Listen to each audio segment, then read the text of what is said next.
And thank you. Right now, we are in the middle of the busy holiday travel season. And according to AAA, that's great news for anyone taking a road trip because gas prices are down.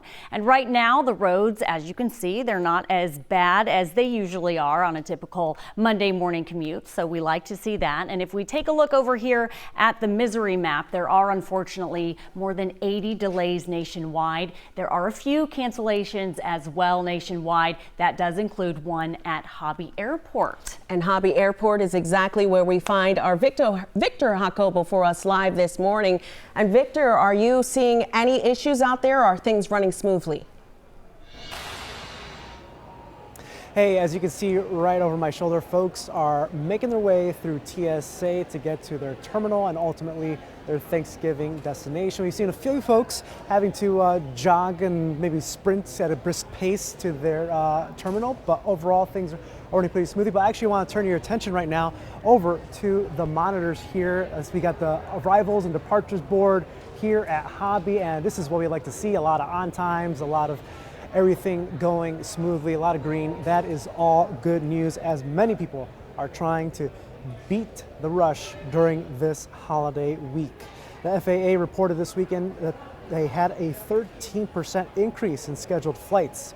Today and tomorrow will be busy, but Wednesday is expected to be the busiest this week with nearly 50,000 flights scheduled to take to the skies that day. Here at Hobby and over at George Bush Intercontinental, they're expecting about 2 million total travelers over the course of a 13-day period that started last week.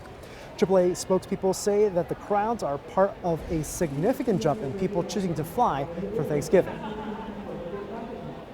We're projecting this to be the third highest Thanksgiving forecast that we've ever looked at, and we've been looking at holiday travel since 2000. Flying is that bigger jump that we've seen from 2022. Our forecast is projecting a 6% increase in air travel for Thanksgiving. And with all that traffic going through the airports, everybody hoping for a smooth Thanksgiving week at the airports, everybody keeping an eye on that storm making its way through the middle of the country.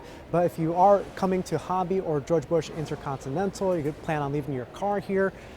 The officials here at the airport system recommend very strongly that you get online now and reserve your parking spot as soon as you can in order to get that off of your list and have a smooth traveling experience. Now I'll send it back to you. All right, Victor, that crowd at TSA doubled in size since we last saw you. Ooh, hope they left with plenty of time. Thanks, Victor. All right, at 6:36, the crowds and the cost aren't the only issues the travelers are going to run into this holiday season. Ron Trevino explains why.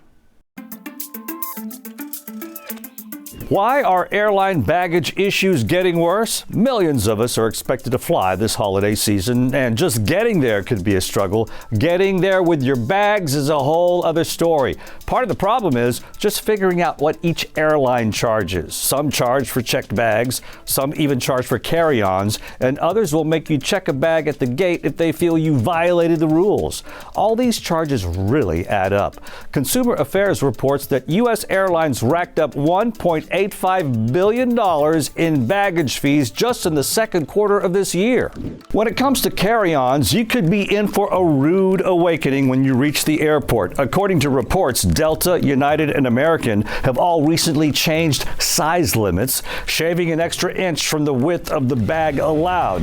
While the changes are still new, airlines are, for the most part, letting you check those bags without charging an additional fee. But you probably don't want to count on that, so check your airline's website and do some measuring before you head out. It's also important to remember that some budget airlines charge you for carry-ons. Experts warn those airlines like Frontier and Spirit also have strict limits on the personal items you're allowed to bring with you. Consumer Affairs reports the practice of charging for carry-ons is starting to spread, with JetBlue offering a Blue Basic fare that does not allow a free carry-on. Happy flying. With a Y, I'm Ron Trevino.